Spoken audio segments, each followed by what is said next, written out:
माधवदास जी इतने बड़े भक्त थे कि पूरे जगन्नाथपुरी में वो जहां से निकलते थे सब लोग उनका गुणगान गाते थे, सब लोग उनको प्रणाम करते थे, बोले जय हो, श्री माधवदास जी को प्रणाम करते थे। माधवदास जी को ये चीज बड़ी दुखी लगती थी। भक्त को कभी भी सम्मान सुनने की इच्छा नहीं होनी चाहिए। तो श्री माधवदास जी ने विचार किया, क्या करूं, सबसे दूर हो जाऊं थोड़ा, इतना सम्मान क्यों दे रहे हैं ठाकुर जी।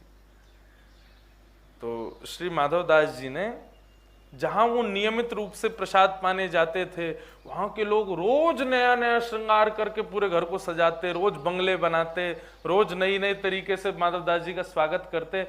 माधवदास जी बोले कि अब क्या करूं, इतना सम्मान मुझसे पच नहीं रहा है, मुझे लग रहा है ठाकुर जी मुझे दूर कर रहे हैं। तो माधवदास जी ने अपना स्थान बदल दिया, बोले कल से मैं यहां प्रसाद पाने नहीं आऊंगा, कहीं और जाऊंगा।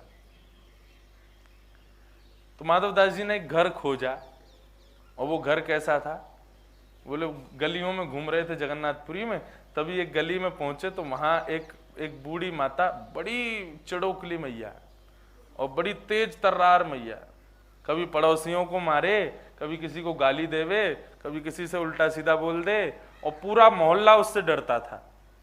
क्यों? वो सबको सुनाती थी। माधवदास जी बोले ये घर बढ़िया है, कल से यहीं भोजन पाने आएंगे। एक दिन पहुंच गए माधवदास जी, मैया बोली अरे आप तो माधवदास जी हो? बोले हाँ हाँ मैया वही हूँ, वो जगन्नाथपुरी में बड़े आपके चर्चे होते हैं, कैसे आए मेरे यहाँ? बोले मैया आपके यहाँ भोजन पाने आए। अब मैया तो मेरे यहाँ भोजन पाओगे? बोले हाँ, हमने तो पा लिया भोजन, तो क्या हो गया मैया, दोबारा बना दो। अब उसको इतना तो लगा कि चलो संत आए हैं, इतने बड़े संत आए हैं, कुछ तो बना दूं। बनू के उसने माधवदास जी को पवा दिया। माधवदास जी बोले ठीक है, चले गए। दूसरे दिन माधवदास जी फिर आ गए। मैया बोली आज कैसे बाबा? बोले प्रसाद पाने आए। तो मैया को लगा इनको कल ज्यादा स्वाद आ गया, इसलिए अब तो ये तो रोज आएंगे। आज मैया ने जानबूझ के जबरदस्ती नमक ज्यादा, किसी में मिर्च ज्यादा, किसी में नींबू ज्यादा, बोले इनको थोड़ा खट्टा लगेगा, मिर्च लगेगी, तो कल से आएंगे तो भी नहीं।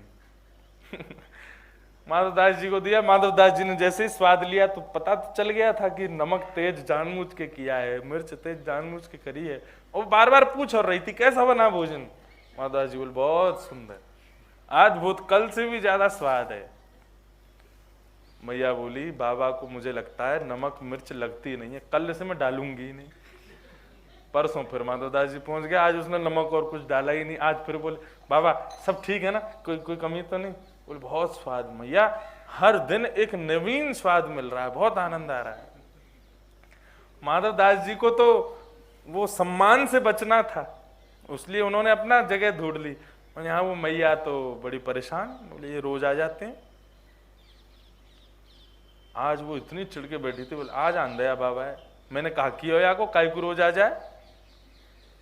जैसे ही माधवदास जी आए तो मैया से बोले मैया भिक्षा कराओ।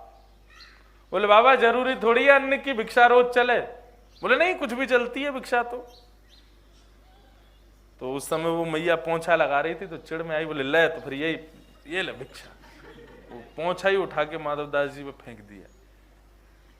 माधवदास जी बोले कि भिक्षा तो स्वीकार है, चाहे किसी भी रूप में मिले।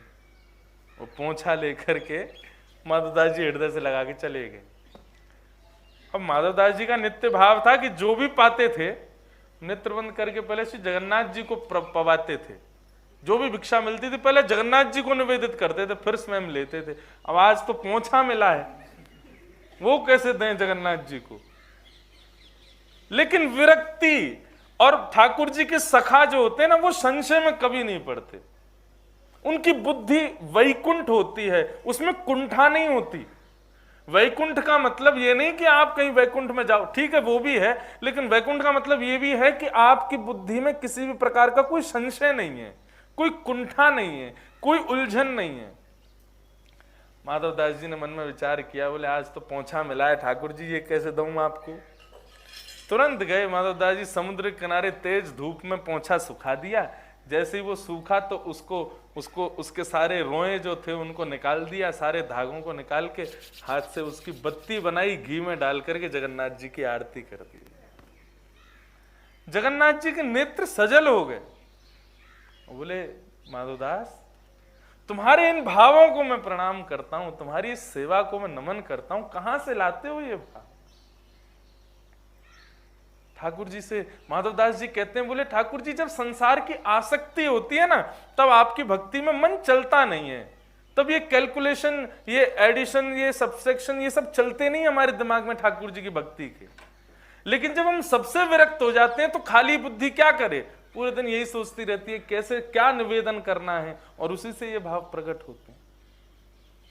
तो ठाकुर जी की भक्ति में कभी संशय ना आवे, उसके लिए विरक्ति। संसार में रहो सबके साथ, लेकिन आसक्ति केवल और केवल गोपाल जी में। हमारी कथा के विश्राम के यजमान आ गए, ये विश्राम यही कराने आते हैं ना कथा को, सूर्य नारायण आ गए हैं, बस थोड़ी देर में कथा को विराम करेंगे। कल ठीक 5 बजे कथा शुरू कर देंगे, 4:45 तक ही आ जाना सब लोग। 5 बजे कीर्तन करके कथा प्रारंभ करके फिर 5:45 बजे आरती होती है, तो बीच में एक कीर्तन हो जाएगा।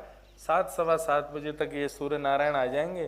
कहो तो पता नहीं कल से इतनी तेज हो जाए कि आप बैठ ही नहीं पाओ, इसलिए क्योंकि ये भी यूँ कहेंगे जल्दी आरती करवाओ, फिर मुझे पूरे संसार को प्रकाश देने जाना है, इन पे भी बहुत काम है, कल से उसका भी ध्यान रखेंगे। तो सखा के अंदर पहला गुण क्या होना चाहिए? विरक्त हो। सखा के अंदर दूसरा गुण होना चाहिए प्रशांत।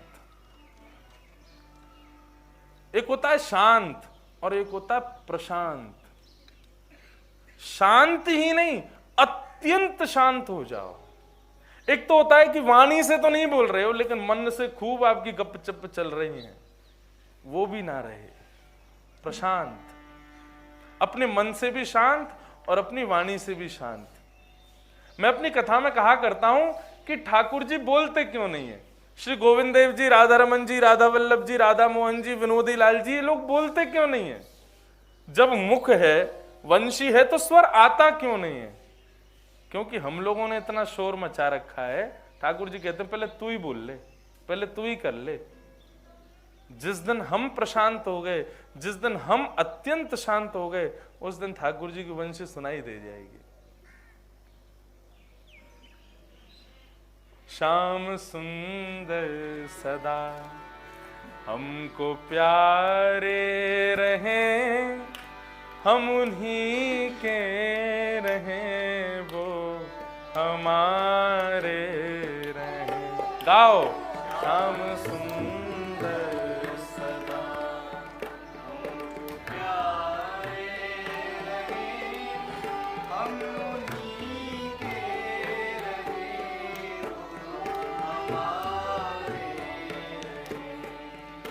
जिस डगर से मुरलिया की धुन आएगी, जिस डगर से